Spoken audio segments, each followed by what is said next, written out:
Duduk, ya, duduk iftirash ini cara yang pertama dan ini yang paling banyak, ya, dilakukan, diamalkan oleh kaum muslimin, ya. Yang paling banyak diamalkan oleh kaum muslimin duduk di antara dua sujud dengan cara ini, yaitu cara duduk iftirash. Apa itu? Duduk iftirash yaitu membentangkan, ya, punggung kaki kiri, ya, di lantai. Ya, misalnya ini kaki kiri, ini kaki kanan, ya. Maka kaki kiri, ya, dia dibentangkan, ya, seperti ini. Ya, dibentangkan. Kemudian, ya, kemudian apa? Selanjutnya dan menduduki, ya, menduduki, ya, kaki kiri tadi, ya, kaki kiri yang, ya, dibentangkan tadi, kemudian menduduki, ya, duduk di bawah apa, ya, duduk di atas kaki kiri dengan membentangkan begini, ya, seperti ini. Kemudian adapun kaki kanan itu ditegakkan, ini kaki kanan misalnya ditegakkan, ya, ini didudukin dengan cara membentangkan seperti ini. Kemudian yang kaki kanan itu adalah, ya, dengan dengan ditegakkan serta jari-jari menghadap kiblat. Misalnya ini jari-jarinya menghadap kiblat begini, ya. Yang kanan ini, yang kaki kanan misalnya ini dengan apa? Ya, dengan ditegakkan seperti ini dan menghadapkan jari-jari ke arah kiblat. Adapun yang kiri dibentangkan dan didudukin, ya, diduduki, ya, kemudian yang kanan dibentangkan, didirikan, ditegakkan dan jari-jari menghadap kiblat. Ini yang disebut dengan duduk iftirash. Cara duduk di antara dua sujud ini cara yang pertama dan ini yang banyak diamalkan, ya, oleh kaum muslimin di dalam solat mereka, ya. Apa dalilnya? Dalilnya disebutkan oleh Imam Muslim dari Aisyah radhiyallahu taala anha. Dari Aisyah radhiyallahu taala anha, beliau mengatakan wa kana Nabi sallallahu alaihi wasallam yafrashu rijlahul yusra. Kata Aisyah radhiyallahu taala anha, yaitu istrinya, yaitu istri Nabi sallallahu alaihi wasallam, beliau mengatakan bahwa Nabi ketika duduk di antara dua sujud, yafrashu rijlahul yusra adalah dengan membentangkan kaki kirinya, ya, dengan membentangkan kaki kirinya tadi, kemudian apa? Duduk di atasnya, ya, duduk di atasnya, wa yansabu rijlahul yumna.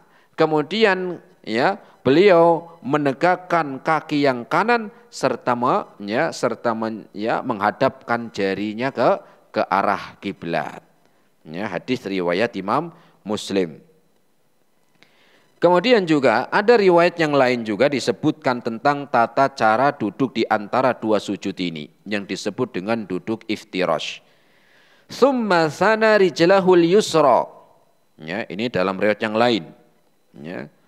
Kemudian beliau, ya, menekuk, ya, menekuk ini maknanya membentangkan, ya, membentangkan kaki yang kiri. Karena kan agak ditekuk ketika kita menduduki kaki kiri itu, ya, agak ditekuk dengan apa? Dengan, ya, dengan kakinya itu, ya, di perbatasan antara telapak kaki itu, ya. Kemudian waqa'ada 'alaiha, kemudian Rasul sallallahu alaihi wasallam menduduki telapak kaki kirinya. Menduduki telapak kaki kirinya, ya. Setelah itu summa i'tadala hatta yarji'a kullu azmin, ya, fi mawdi'i, ya, fi mawdi'ihi. Dan Rasul ketika duduk di antara dua sujud dalam keadaan seperti tadi, ya, dengan membentangkan kaki kiri dan menduduki, ya, mendudukinya, i'tadala, Rasul pun apa? Lurus. Rasul apa? Lurus. Ya. Ya, jadi apa? Tenang, lurus, tegak. Yarji'a kullu azmin, sehingga setiap anggota tubuh itu apa? Setiap anggota tubuh itu kembali maknanya rata. Nah, begini. Misalnya ini badan ketika kita bangkit dari sujud. Ya, seperti ini. Ya, rata. Ya, rata sampai disebutkan kullu admin fi mawdi'ihi. ya, mu'tadilan, yaitu Rasul ketika ya duduk di antara dua sujud, ya beliau apa? Ya, dalam keadaan tubuhnya itu lurus. Ya, tegak, lurus, tenang sampai anggota badannya itu apa? Kembali, maknanya kembali seperti ini. Ya, dalam keadaan lurus. Summa ahwa sajidan. Kemudian Rasul setelah duduk di antara dua sujud, summa ahwa sajidan, kemudian beliau sujud. Ini sujud yang kedua, ya. Sujud yang kedua, hadis riwayat Imam At-Tirmidzi. Disebutkan juga oleh Abdullah bin Umar. Abdullah bin Umar mengatakan tentang duduk iftirash ini, tentang cara yang pertama di dalam duduk di antara dua sujud. Beliau mengatakan minas sunnati sholati antansibal qadamal yumna. Di antara contoh salat, di antara contoh salat, maknanya sunnah salat yang diajarkan oleh Nabi sallallahu alaihi wasallam, antansibal qadamal yumna, yaitu mendirikan atau menegakkan kaki yang kanan, menegakkan kaki yang kanan. Ya, ini disebutkan oleh Abdullah bin Umar. Wastiqbaluhu bi asabi'iha. Wastiqbaluhu bi asabi'iha al-qiblata, dan mengarahkan jari-jari kaki yang kanan ke arah kiblat. Mengarahkan jari-jari yang kanan ketika sholat ke arah kiblat, ke arah kiblat. Wal julusu alal yusra, dan beliau Nabi SAW menduduki kaki yang kiri, menduduki telapak kaki yang kiri. Hadis riwayat Imam An-Nasa'i. Dari beberapa riwayat tadi menerangkan ini tata cara duduk di antara di antara dua sujud yang pertama. Apa namanya? Duduk iftirash. Duduk apa? Iftirash. Jadi diingat-ingat jamaah. Kenapa? Karena nanti ada yang namanya duduk tawaruk. Ada yang namanya duduk tawaruk. Nah, ini nanti ada bahasanya sendiri. Kita pelan-pelan. Kita pelan-pelan. Nah, ini cara yang pertama, yaitu tata cara duduk di antara dua sujud. Sekarang cara yang kedua. Cara yang kedua yang bisa diamalkan ketika sholat. Dan ini masih jarang yang kedua ini masih jarang diamalkan, tetapi boleh diamalkan. Ada dalilnya. Yang kedua adalah duduk yang disebut dengan duduk iqa. Jadi kalau tulisan Latinnya itu ki, kemudian ada begini kutip atasnya itu, kemudian a. Iqa begitu. Namanya duduk iqa. Ini yang kedua. Kok saya baru dengar Ustaz? Ya nggak apa-apa. Jadi apa? Kalau kita baru dengar, alhamdulillah. Ada mungkin orang yang nggak pernah dengar malah, atau mungkin orang yang mungkin nggak tahu juga nggak. Kita alhamdulillah hari ini kok baru tahu ada yang namanya duduk iqa. Kok selama ini saya nggak tahu? Ketidaktahuan kita bukan berarti yang namanya duduk ini nggak ada. Duduk ini sudah ada. Cuman mungkin kita baru tahu, Maka pentingnya kita itu semangat belajarnya. Pentingnya kita semangat belajar. Jangan cuman jangan putus semangat.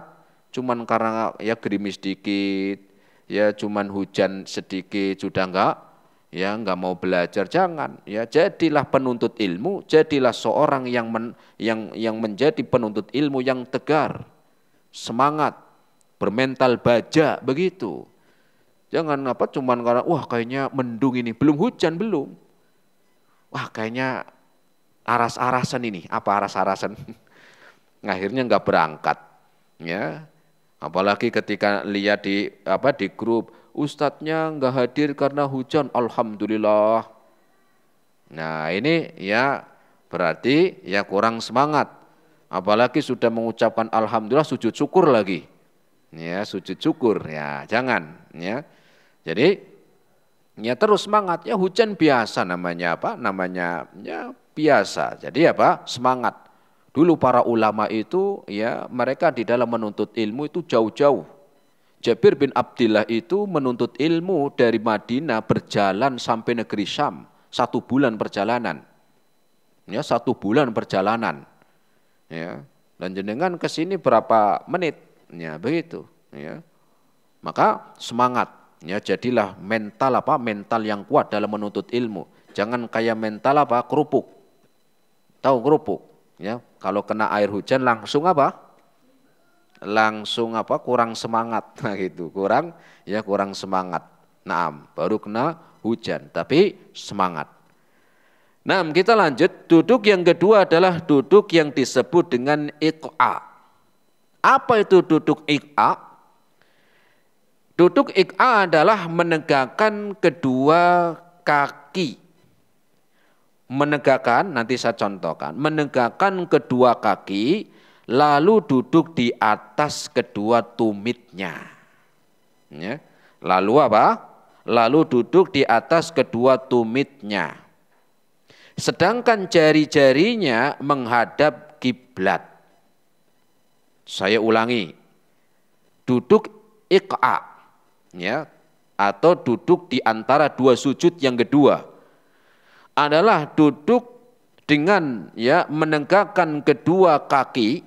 Ini misalnya kaki kiri, ini kanan. Gini, ya. Menegakkan gini. Kalau yang tadi kan seperti ini. Ya, ini enggak. Nah, seperti ini. Menegakkan kedua kaki lalu duduk di atas kedua tumitnya. Tumitnya sebelah mana? Yang atas apa bawah, Bu?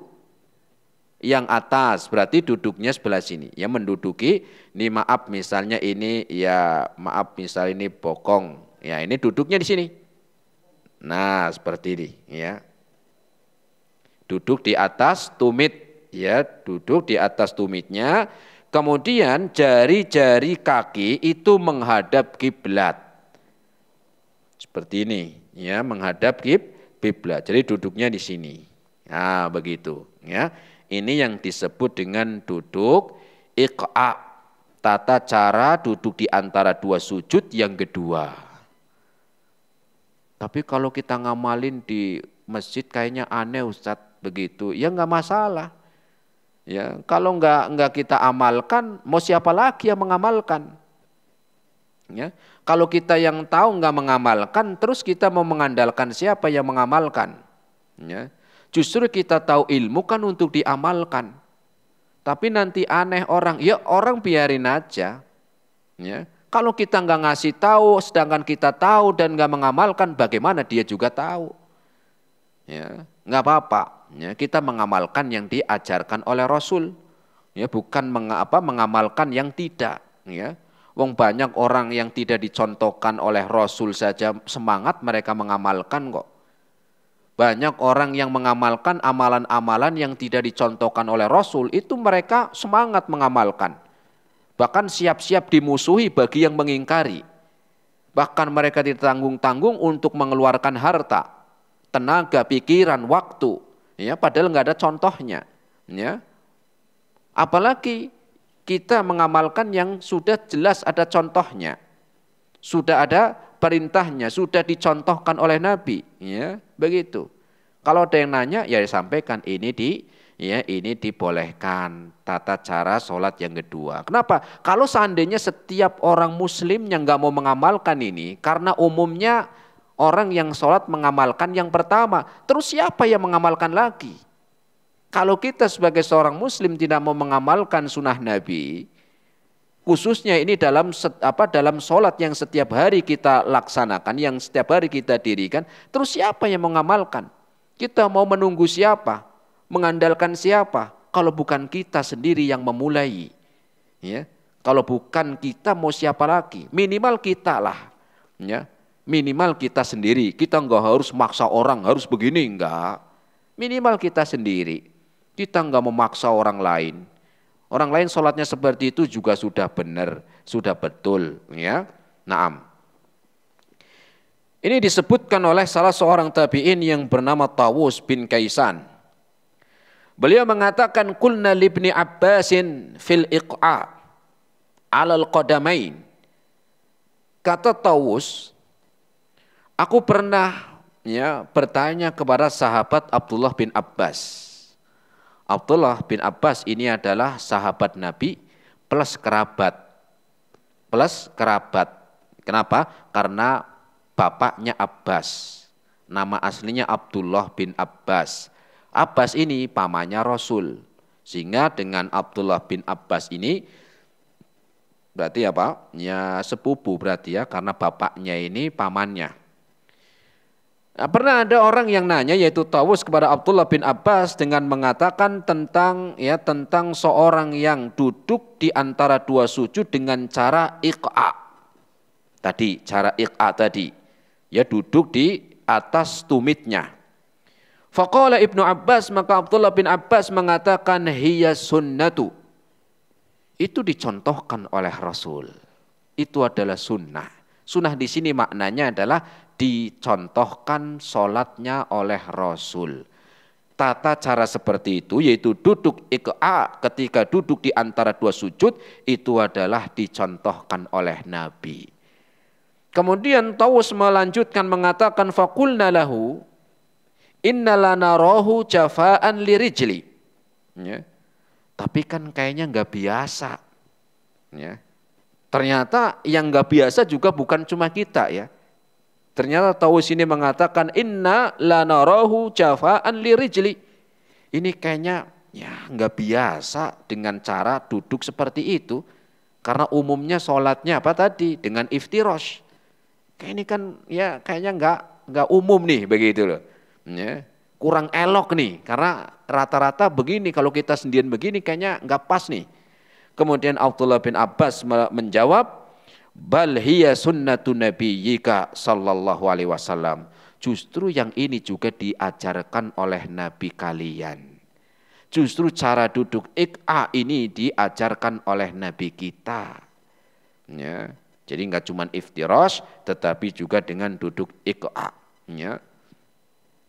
Kecuali yang tidak dibolehkan duduk iq'a ya yang mirip dengan duduknya seekor seekor anjing. Ya.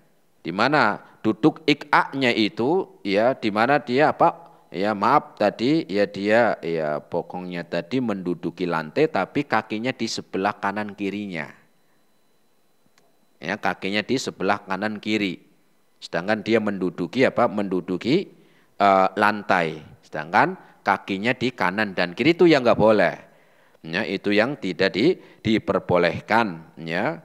Dan ini pernah disebutkan oleh ya Aisyah radhiyallahu anha, wa yanha an yaftarishar rijlu dira'aihi iftirasa sub'i. Ya, bahwa Rasul melarang seorang yang duduk ya dengan menghamparkan apa? Dengan menghamparkan kaki, ya. Kemudian dia menduduki apa? Ya, duduk di bawah atau di tanah atau di lantai dengan keadaan kakinya itu di sebelah kanan dan kirinya. Ya, sebelah kanan dan kirinya. Ya, kalau lihat ya seekor anjing tadi atau hewan buas lah. Ya, kalau duduk kan seperti itu. Kalau duduk apa? Ya, kaki kanan kirinya enggak didudukin tapi di sebelahnya. Ah, begitu. Itu yang disebut dengan duduk iq'a yang dilarang begitu. Adapun yang kedua yang pertama tadi ini yang disyariatkan dengan duduk di atas tumitnya. Ya, duduk di atas tumitnya. Kemudian juga sahabat yang lain juga menyebutkan yaitu Abu Hurairah radhiyallahu taala anhu, nahani Rasul sallallahu alaihi wasallam an naqratin ka naqratid dik. Rasul sallallahu alaihi wasallam melarang kami dari tiga perbuatan. Dari tiga perbuatan. Apa yang pertama? An-naqratin ka naqratid dik. Ya. Yaitu mematuk seperti matuknya ayam jantan. Maknanya ini yang pernah kita sebutkan, orang yang sholatnya dengan apa? Terburu-buru. Kayak matuk apa? Kayak matuk ya biji-bijian. Kayak ayam jantan kalau lagi makan kan begini, cepat. Nah, begitu gerakannya apa? Cepat. Ya. Ini ya kata Abu Hurairah. Wa iqa'ika iqa'ki kalbi. Ya. Dan duduk iq'a yaitu iq'anya duduknya seekor anjing. Nah ini tadi. Jadi perlu kita ketahui duduk iqa itu ada dua macam. Ya, duduk iqa itu ada dua macam. Pertama yang disyariatkan tadi duduk di antara dua sujud yang menduduki tumitnya. Adapun yang dilarang adalah seperti duduknya seekor anjing, itu yang dilarang. Duduk iqa seperti duduk iqa-nya siapa? Ya seekor anjing. Tadi yang dilarang. Ya. Apa yang ketiga? Waltifatin kaltifatis ta'lab. Dan ya tengok-tengok seperti tengok-tengoknya musang. Pernah lihat musang?